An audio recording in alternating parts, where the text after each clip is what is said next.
Good day, ladies and gentlemen. Today we have the SRAM Red Aerolink Caliper rim brake version, of course.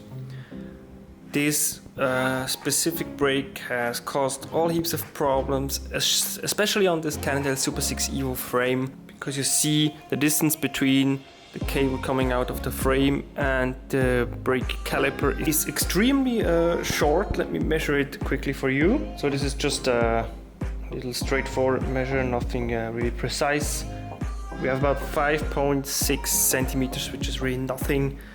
So it gives reasons for all kinds of problems, especially it pushes your caliper down, so your left brake pad will always stick to the rim and only your right pad will be moving. It will result in this movement, which you may know if you are familiar with the Aerolink, if you own one, if you have been repairing one. It's really a pain in the ass, but guess what? I think I have found a solution, so stay tuned. So your best chance to make this Aerolink caliper work is to really redo your cables and your housing from scratch. Really take it all off your bike, get some new ones. I highly recommend you cables that are compressionless. What is a compressionless housing?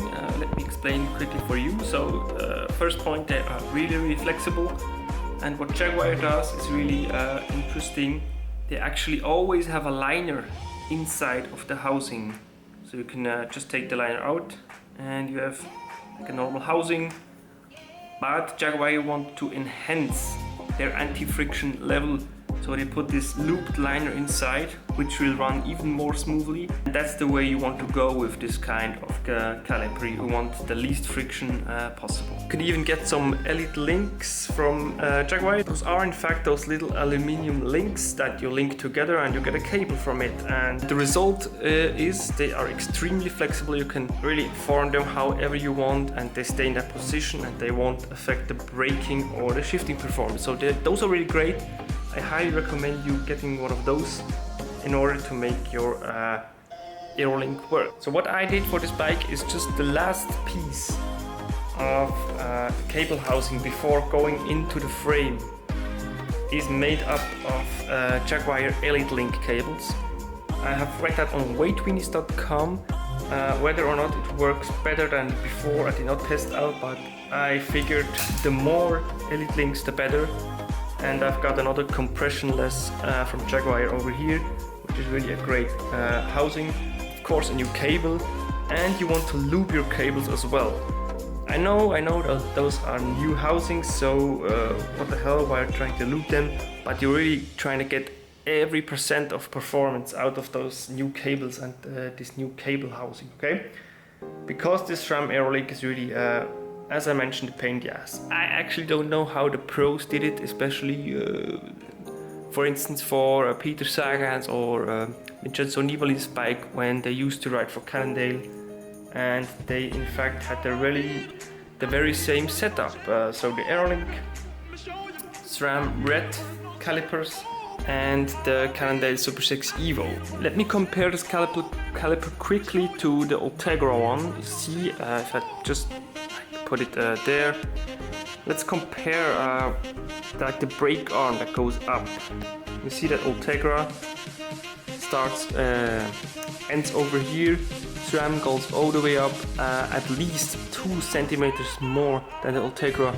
So the Ultegra will provide more space, more cable, and thus less of this pushing to the rim. So of course, changing the brake caliper is the best solution in my opinion, but if you want a bit of a challenge, go for it and try to adjust them as I do. By the way, I strongly advise you to use compressionless cables at all times on your bike, because especially if you can afford something like SRAM Red, you are likely to be able to afford a nice cable set as well, and this is so important. I can't stress how important that is. Really nice, smooth running cables, because if you have a Dura Ace or a Campagnola Super Record with shitty cables that rust inside and that really are hard to pull, What's the benefit for having a $3,000-4,000 group set if you can't even shift gears properly and if you can't even brake properly? So think about it. A nice set of cables that costs maybe 50 to 60, at max 70 bucks, and it will really enhance the quality of your riding. Once you have set up your front cable housing, it's time to face the real shit. The rear cable, and especially the rear brake cable housing over here. You have to really be almost a surgeon about it, how to determine the length of this thing. Because if it is too long, it will give an extra angle over here, and it will actually push this brake pad to the rim. You see over here? It will push it down. If it's too short, it will pull it up, and it will always be pulled up, and the other brake pad will be glued to the rim. So you have to really get the perfect length in order to work both brake pads at the same time. Now I'm still a little bit too long. Still see the left brake pad being pushed a bit to the rim, and it doesn't open as well as it should. So I'm just gonna shorten it by 2 or 3 millimeters, and then we'll see. In order to center out your brakes, it's really a play between adjusting your cable travel. And what's also really important is this centering nut here that you can access with 13 millimeter. And what you want to do is always undo your 5 millimeter hex from behind, you know, and hold the brake caliper in center, in place, by holding the 13 millimeter key. So I undo it, and now I can center it with the 13 mil. Of course I have this little thingy that tensions the caliper, how it opens it. I have it undone because I'm figuring out another way, because I really am getting to my limits here with possibilities in order to center this brake caliper. So even with the perfect length of this little end housing here, I haven't been able to get the perfect centering and the perfect simultaneous movement. What we are going to try now is, you see this little screw here.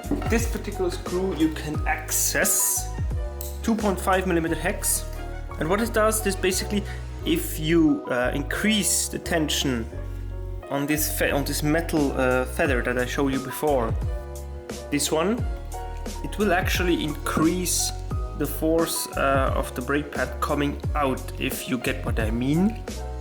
So increase the tension on this metal feather, and the brake pad should always open up stronger than before, sorry.